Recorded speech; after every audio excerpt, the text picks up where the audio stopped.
Assalamualaikum warahmatullahi wabarakatuh. Bertemu lagi di Global 1 Channel. Oke teman-teman, hari ini kita akan membahas kamera mirrorless yang menurut aku harganya lumayan terjangkau di ring 7 jutaan. Kalian sudah cukup mumpuni ya untuk konten kreator pemula, karena kamera ini ya, ini adalah Fujifilm X-T200. Kamera ini sudah banyak sekali fitur-fitur otomatisnya yang gampang banget dipakai, jadi nggak perlu ribet kayak bener-bener fotografer profesional. Buat kalian konten kreator pemula ini cocok banget teman-teman ya. Fujifilm X-T200 menggunakan sensor APS-C 24,2 megapiksel yang cocok untuk pemula dan konten kreator. Dengan sensor CMOS, autofocus, deteksi wajah, mata cepat, rekaman video sudah 4K atau 30p oversampled. Jadi kecepatan 8 fps, ISO-nya 200 sampai 12.800, layar sentuh 3,5 inci. Kemudian sudah ada viewindernya juga, ada yang namanya fitur film simulation iconic Fuji, serta konektivitasnya bisa pakai WiFi atau Bluetooth. Menjadikannya ringan, ringkas, dan serbaguna untuk foto dan video dengan harga yang sangat terjangkau teman-teman. Kita mendapatkan lensa 1545 untuk lensanya seperti ini lensa bawaan teman-teman ya. Ini untuk membukanya kita pencet dulu di sini ya. Nah, seperti ini. Terus kemudian untuk chargernya juga dia sudah mendapatkan charger seperti ini. Kalau kita beli, kita dikasih charger yang seperti ini. Sebenarnya ini bisa juga karena di sini menggunakan Type C, bisa di charger di sini. Jadi di sebelah kanan itu ada yang namanya slot ya. Apa ini ya? Jack yang seperti inilah. Kemudian ada yang Type C seperti ini. Nah, kemudian di bodi depan ada tulisan Fujifilm seperti ini, ada tipenya. Jadi tipenya ada di atas X-T200. Kemudian di bagian samping di sini ada yang namanya slot untuk jack 3,5 mili ya.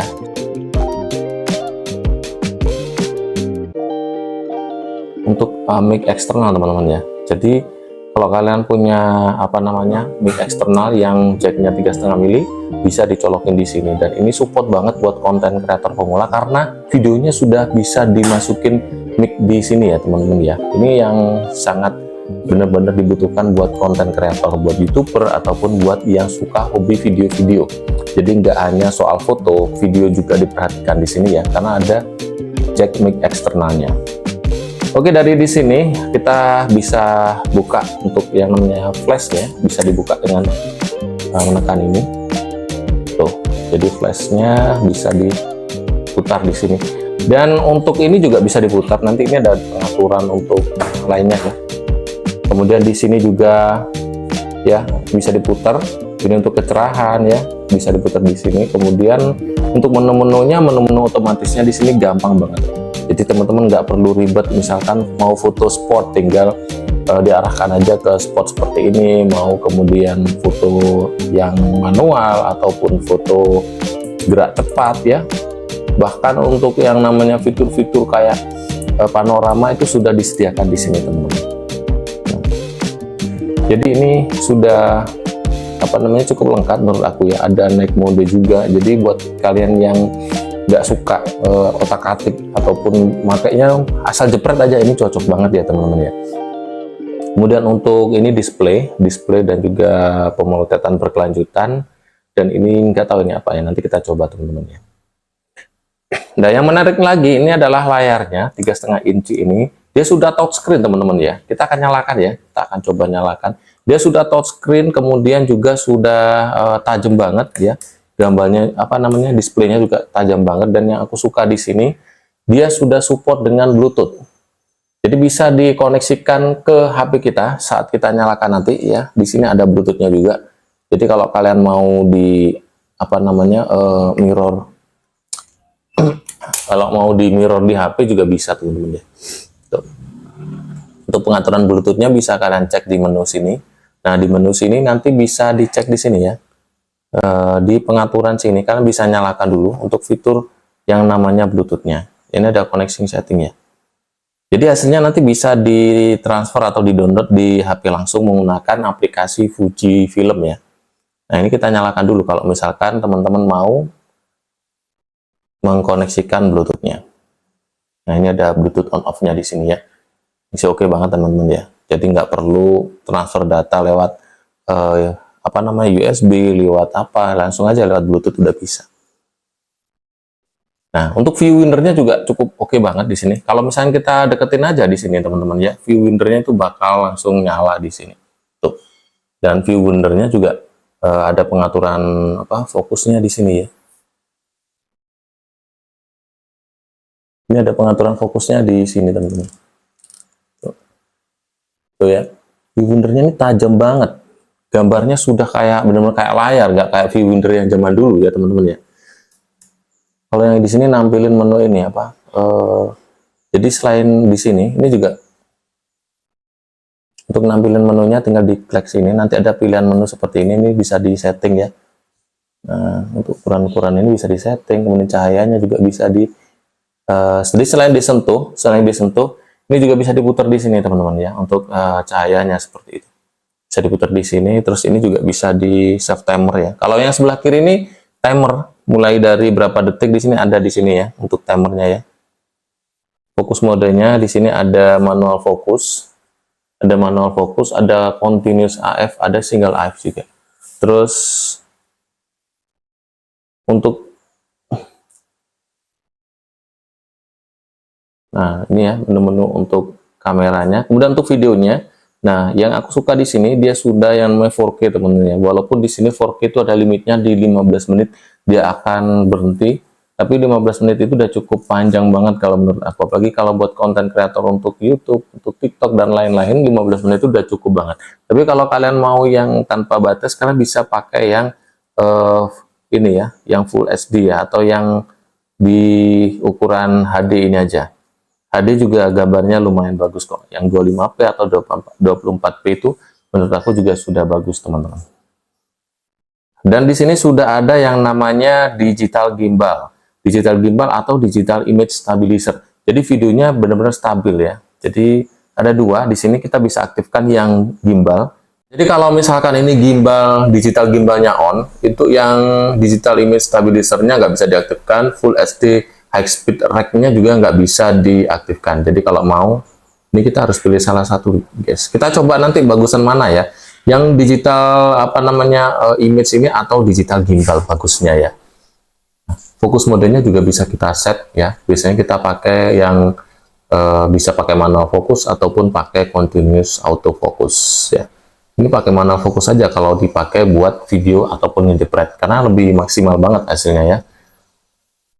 Nah itu tadi teman-teman ya, untuk movie-nya kalian bisa mau style yang mana ya. Nah ini kan kita coba di 4K dulu, yang 4K ini ya, kita akan coba di 4K dulu. Nah, jadi ini sudah touchscreen juga, dan layarnya juga bisa di flip banget sampai 300, hampir 360 maksud aku ya. Jadi ini bisa di flip seperti ini, teman-teman ya. Contohnya kalau misalkan teman-teman mau apa ya, ini bisa diputar-putar kayak gini, ya. Mau potret ke atas ya, misalkan ke langit, terus kita cukup melihat di sini juga bisa. Jadi enak banget ya, menurut aku ini enak banget tuh. Kita bisa lihat gambarnya di sini, padahal kameranya menghadap ke atas. Atau bisa buat ngevlog ya, buat ngevlog juga untuk konten kreator. Ini cocok banget teman-teman ya. Tuh, jadi buat ngevlog juga oke banget, hasil gambarnya juga bagus banget. Nah, ini aku menggunakan rekaman 4K dengan fitur digital image stabilizer. Kalau untuk jalan seperti ini gambarnya cukup stabil dan tajam teman-teman ya. Nah, nanti akan kita coba dengan berlari apakah gambarnya tetap stabil ya, seperti kita pakai voice di HP apa enggak. Nah, kalau untuk lari dia masih ada guncangan ya teman-teman ya. Kalau untuk lari itu masih ada guncangan. Cuma kalau untuk jalan sekedar seperti ini itu hasilnya masih oke atau masih worth it.